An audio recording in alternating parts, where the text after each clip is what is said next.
December 10th, 1962, Toronto.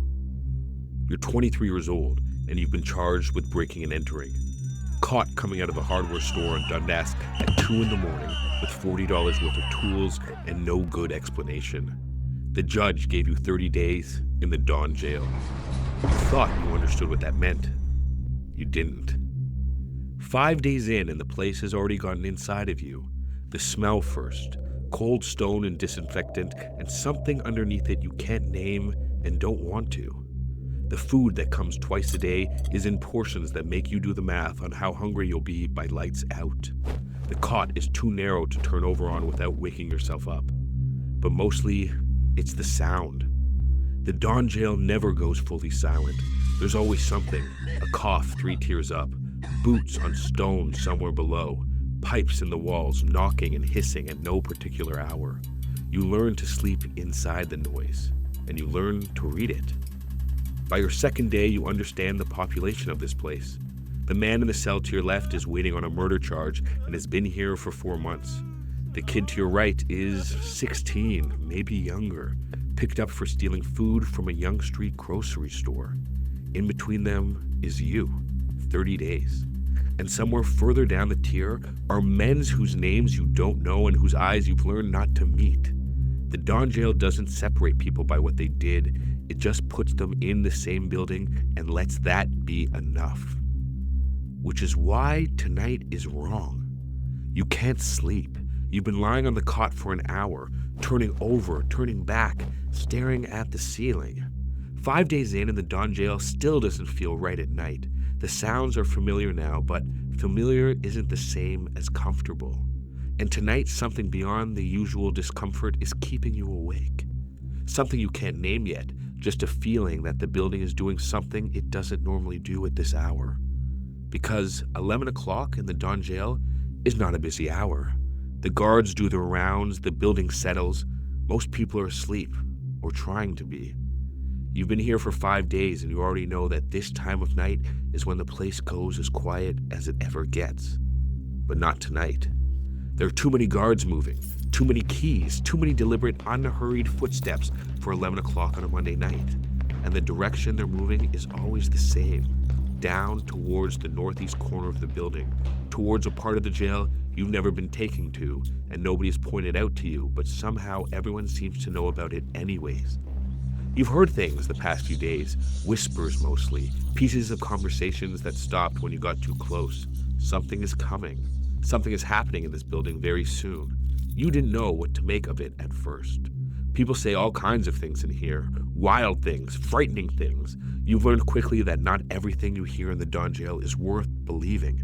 But tonight, watching those boots move in the same direction at the same deliberate pace, you're starting to think that maybe this one was true. Down the tier, someone starts to say something and stops. A voice drops to a whisper, and gradually the noise begins to fall away. Not all at once, just less and less, until what's left doesn't feel like silence so much as held breath. You know their names. Everyone in this building knows their names. Arthur Lucas, Ronald Turpin. 2 men somewhere in this building who are not going home. 2 men the Crown has decided it's finished with. And then someone down the tier says it, not loud, almost to themselves. But in the quiet of tonight, it carries like a shout. They're hanging them tonight. The jail comes alive for just a moment, not with noise, with feeling. Something that moves through a building the way cold moves through stone, invisible, total. Men pressing towards their cell doors, towards the sound, towards each other, the only way they can. Somewhere in this building, a door opens, not like the cell doors, not like the tier doors, something older, heavier, the door to a room most people in the building have never seen and never want to. Then it closes. Nothing. The Don jail, which has not gone fully silent 1 moment since you arrived, goes completely still. 200 people, 200 cells, not one sound. You don't know how long it lasts. Long enough to lose count, long enough that the silence starts to feel like a presence in the room with you. Then the door opens again, and the boots come back. Same pace, same number, nothing in the sound of them to mark what just happened on the other side of that door. Nothing to tell you it's over, except that the men are walking like men who have just finished a task and are returning to the rest of their day. Slowly, the jail fills back in. A cough, a voice. The pipes start up again. You lie back down on your cot. You close your eyes.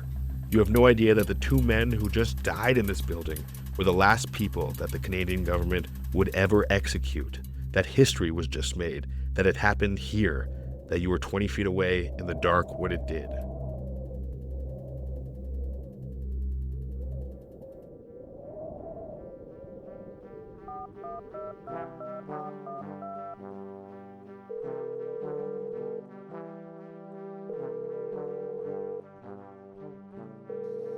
Hello? Adam, I've got a question for you. No good phone conversation has ever started that way. So I was thinking about it, and I wanted to ask you, what is the worst place that you've ever spent a night? Are we counting that time I had to sleep on the couch in your den? Really? Okay, fine. It's actually a pretty nice den. And is that where we're going? Okay, no, but I want to know. Imagine that horrible place that you stayed, but it's 1864, and the walls are made of stone. The heat barely works, and instead of bad decisions, it's the legal system that put you there.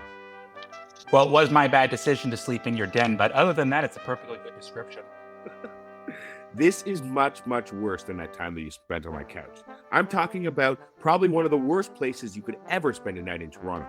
And I'm not talking about some forgotten building either. I'm talking about something most people have heard of, but honestly, I didn't know a lot about it before we started to dig into it. Today, what we're talking about might be the worst day you could have ever had in the city. We're talking about the Don Jail at the height of its operation. The Don Jail. The Big Don. The DJ. Yeah, well, that's what they called it in my neighborhood. In any case, this should be good. So let's get into it. I'm Grayson Miller. And I'm Adam Weiser. And this is Muddy York.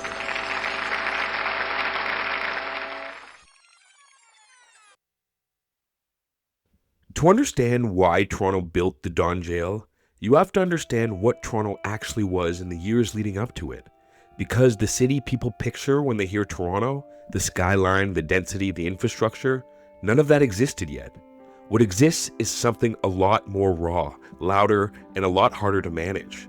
In 1851, Toronto has around 30,000 people. By 1871, that number is 56,000. That's nearly double in 20 years. And the thing about that kind of growth is that it doesn't arrive evenly or politely. It arrives all at once, in waves, and it arrives hungry. According to the Toronto Region Conservative Authority, between May and October of 1847, more than 38,000 Irish people arrived at the Toronto waterfront alone. The city's entire population at the start of the year was 20,000, which means in the span of 6 months, nearly double the population of Toronto showed up, sick, destitute, and with nowhere to go. And 1847 was just 1 year. The arrivals kept coming through the early 1850s, year after year, wave after wave. During that time period, the city is being completely remade from the ground up. The railways are coming in, factories are taking shape along the waterfront, the swamps and marshes near the Don River are drained, and small cottages are built to house the newcomers. And with all of that construction and industry comes something else entirely. A new kind of social order, a commercial and industrial elite at the top. The Gooderhams, the Masseys, the families whose names still appear on the buildings across the city today. A growing middle class below them, and below that, a significant working class and a smaller underclass.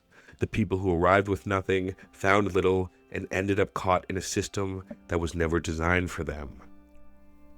That last group is the one the city doesn't quite know what to do with. Because the infrastructure being built around all this growth, the roads, the sanitation, the courts, the jails, is still sized for the much smaller, much quieter version of Toronto that existed a generation earlier. The city is expanding faster than the systems meant to hold it together. And when that happens, when a place grows faster than its institutions can keep up, the people at the bottom of that new social order are always the first ones to fall through the cracks. And when people fall through the cracks in a growing 19th century city, there's really only one place the system knows to put them. The jail becomes the city's default answer to every problem it doesn't know how to solve. Not because anyone decided that was a good idea, but because there was nothing else. Toronto had built 3 jails before the dawn. The first opened in 1798 on King Street East, roughly where the King Edward Hotel stands today. One wonders whether or not the quality of the people there has improved, but we can leave that for another day. The second went up in 1824, and the third opened in 1840 on Front Street East, between Berkeley and Parliament. 3 jails in 40 years, and every single one of them failed. Not eventually, pretty quickly. Each one got overwhelmed, ran out of space, and became something nobody wanted to defend anymore. And that third jail on Front Street, the one the Dawn was built to replace, was the worst of all of them. By the 1850s, it wasn't just old, it was a disgrace. We're talking about a building where people were packed into dark, filthy cells with no real sanitation, no separation between the dangerous and the desperate, and no plan for what to do with the volume of people the city was now producing every single day. A drunk picked up on a Saturday night was sitting next to someone accused of murder. A teenager who stole a loaf of bread was in the same building as a violent offender. There was no system, there was no order. There was just a building full of people that the city needed to put somewhere, and a structure that was never designed to hold any of them properly in the first place. By the time Toronto starts seriously talking about building something new, the jail on Front Street has become impossible to defend. According to historical records of the period, that building was originally designed to hold 40 inmates. By 1857, it was holding 180, more than 4 times its capacity. No additional staff, no additional space, just more and more people being pushed into a building that was never meant to hold them. For a city that was growing fast, building railways, attracting industry, and trying to establish itself as a place of consequence, having a jail that looked like that functioned like that, was not just a practical problem, it was an embarrassment. And so, the city made a decision: build something new, build something better, build something the city could actually be proud of. So, in 1856, the city of Toronto purchased 119 acres of land east of the Don River from the Scatting estate. Part of it becomes park space. The rest gets set aside for a new jail, and the city gives the commission to William Thomas, one of the most respected architects in Canada, the man who designed St. Lawrence Hall and St. Michael's Cathedral, buildings that were meant to project permanence, authority, and civic ambition, which tells you exactly what Toronto is trying to do here. The city is going to build the most advanced correctional facility in North America, and is going to do it properly. To understand what properly actually meant to the people building it, you have to understand where the thinking behind the Don Jail comes from. Because Toronto isn't inventing anything here, it's importing an idea. A very specific idea from a very specific place. That place is London, and the idea has a name: the separate system. The separate system was built on one core belief: that keeping inmates completely isolated from one another would help rehabilitate them. No talking, no contact, no contamination from other criminals. The theory was that if you removed all outside influence and left a person alone with nothing but their own thoughts, their own conscience, and some religious instruction, they would eventually confront what they'd done and come out the other side a better person. Silence and solitude as medicine. This wasn't a new idea, it was really just a reinvention of old medieval ideas about solitude for monks and nuns and what have you, but updated to the 19th century. The prison that became the flagship for this idea was Pentonville, built in North London in 1842, designed specifically to reform the souls of inmates through architecture. And it wasn't a small experiment. Within 6 years of opening, 54 more British prisons were built to the same basic design, with hundreds more constructed throughout the British Empire. This was the dominant thinking in the Western world about what a jail was supposed to do. And when Toronto gave William Thomas his commission, They did so on the condition that he model the building directly after Pentonville. Toronto wasn't guessing at what a modern jail should look like.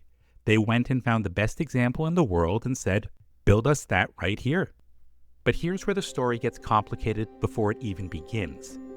Construction starts in October 1859, and almost immediately, bad luck starts piling up. As one Toronto newspaper, The Leader, put it at the time, it was as if a strange fatality had attached itself to the building.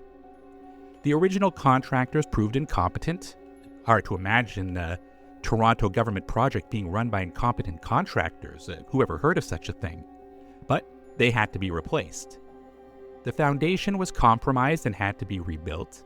And then, in January 1862, a caretaker working the night shift spotted light flickering in the windows of the nearly finished building. He pushed open the front door and was driven back by a wall of smoke, and ran through a snowstorm toward the city yelling, "Fire at the new jail!" The building was gutted. They rebuilt it from scratch, following Thomas's original plans exactly. His sons carrying the project forward after their father died of diabetes in December of 1860, 4 years before the jail finally opened. Back in England, even as Pentonville was being held up as a model, it was already becoming clear that something had gone horribly wrong. The strict isolation that the separate system demanded wasn't reforming prisoners, it was driving them mad. Anxiety, depression, delusions, hallucinations. Charles Dickens called it cruel and wrong. Critics noted that dozens of Pentonville inmates had been transferred directly to Bethlehem Royal Hospital, London's asylum for the mentally ill. The experiment that Toronto was staking its reputation on was quietly falling apart at its source. Guess what? Toronto builds its version of Pentonville anyway. What a surprise. When the Don Jail finally opens in 1864, people call it a palace in comparison to every jail that had come before it. But we're getting ahead of ourselves, because before we get to what it became, we need to talk about what it actually was, what it looked like, what it felt like to walk up to it for the first time. The Don Jail sits on a hill east of the Don River. 4 stories at the center, 2 wings extending out on either side. East wing for men, west wing for women. The whole thing arranged with a precision that feels deliberate rather than accidental. Balanced, symmetrical, almost formal. It's built in the Renaissance Revival style, constructed using brick from Toronto brickyards and stone quarried from along the Niagara Escarpment and from Ohio. This isn't cheap institutional construction. The materials are specific, the craftsmanship is exacting, and the details make that clear the moment you approach the front entrance. Above the main door, carved in stone, is a figure of Father Time. A newspaper at that time described the front of the building as very stern and hard-looking, quite in character for a prison house with a solid-looking, ponderous door. Not welcoming, not reassuring, deliberately intimidating. Because the building is meant to do 2 things at once: reform the people inside it and deter the people outside it. The architecture is doing both jobs simultaneously. Step through that door, and the interior is something else entirely. The rotunda has a half-octagonal plan with clear-story windows in the upper story and wraparound balconies at the 2nd and 3rd floor levels. Just a note, most people will have no idea what a clear-story window is. The balconies are supported on cast-iron brackets cast in the shapes of serpents and griffins. Serpents and griffins. On a jail in 1864. This isn't a building trying to disappear into its function. It's a building trying to say something. And that something is simple. We take this seriously. We believe this place can actually work. And once you get past the stone and the ironwork, the building does start to make that case. Large windows let in natural light, which sounds basic until you realize that most jails at the time had none. There's an exercise yard where prisoners get fresh air every day, and the whole facility sits on a working farm covering most of what is now Riverdale Park, where inmates were expected to learn a trade and contribute to something useful. Next time you're walking your dog through Riverdale, that's where the Don jail prisoners were, working the land until about the 1860s. Each of those details is a deliberate choice: natural light, fresh air, purposeful work. All of it reflecting the same core belief that the building is designed around. That if you give someone structure, routine, and something to do with their hands, you can change who they are. That environment shapes outcome. That the jail shouldn't just hold people, it should send them back out better than when they arrived. Some prison reform advocates at the time generally expected the jail's population to shrink over time. The idea being that if the system actually worked, the same people wouldn't keep coming back, which tells you just how seriously people believed in this. They weren't just hoping it would help, they thought it would fix the problem entirely. And yet, walk past the rotunda, past the griffin brackets and the exercise yard and the farm, and you get to the cells. And the cells tell a different story entirely. They are just 86 centimeters wide. No electricity, no plumbing, a bucket on the floor serves as a toilet, emptied every morning. 86 centimeters, that's narrower than a standard doorway. One person, one cot, one bucket in a space barely wide enough to stand in sideways. And that gap between the griffins on the brackets and the bucket on the floor is the whole story of the Don jail in miniature. A building that genuinely believed it was doing something new, something better, something that would change people, and a building that was at the same time still a cage, still built on control, still designed around the bare minimum requirements to keep someone alive. The palace for prisoners, that's what people called it. But I can guarantee you that's not what the prisoners called it, because palaces are built for a specific number of occupants. They're designed around assumptions about who will be there, how many of them, and how long they'll stay. Change those assumptions, and everything falls apart. And then the city sends its first prisoners. And almost immediately, something becomes clear. The people arriving at the Don jail are not the people the building was designed for.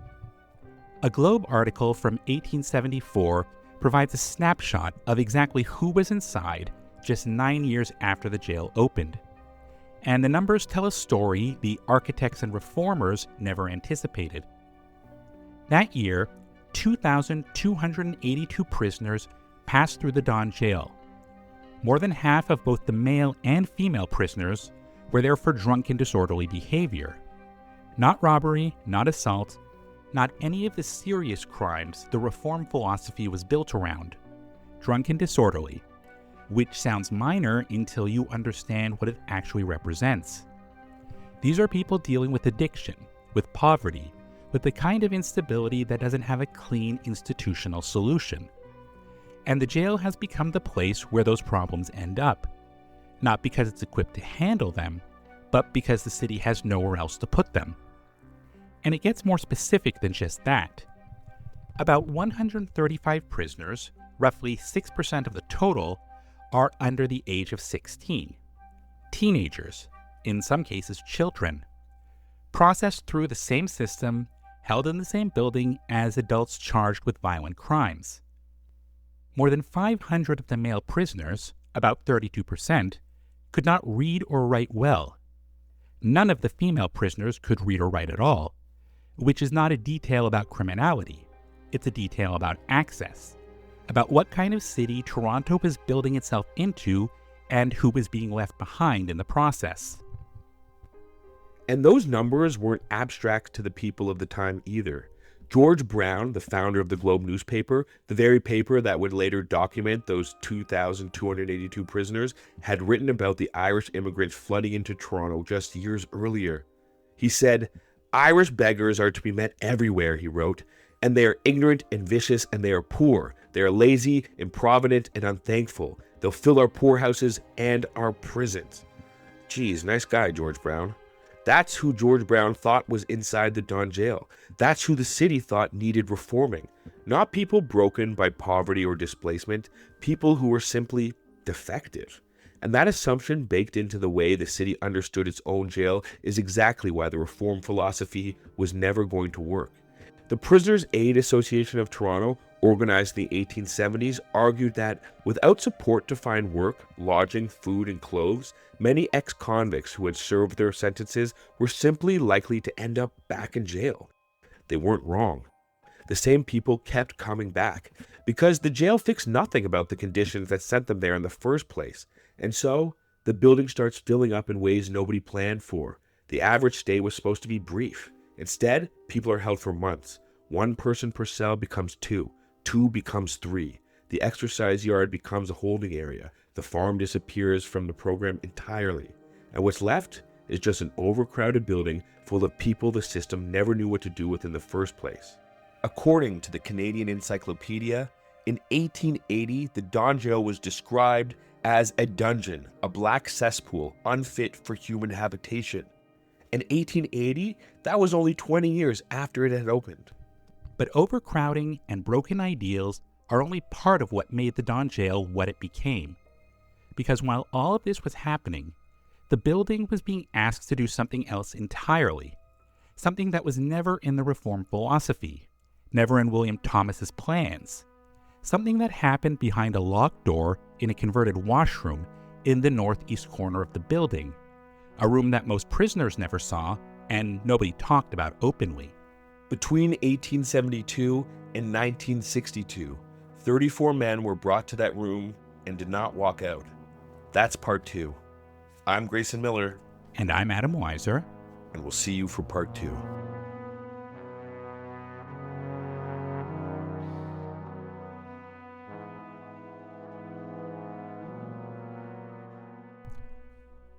Before we go, I just wanted to give a shout out to one or maybe two of our listeners. Now, as you might expect, most of the people listening to this podcast are in Canada. However, we do have some international listeners, and I wanted to tell the person or people listening in Tampere, Finland, that we see you and we appreciate you. I don't know how you came across our podcast, but we're happy to have you on board.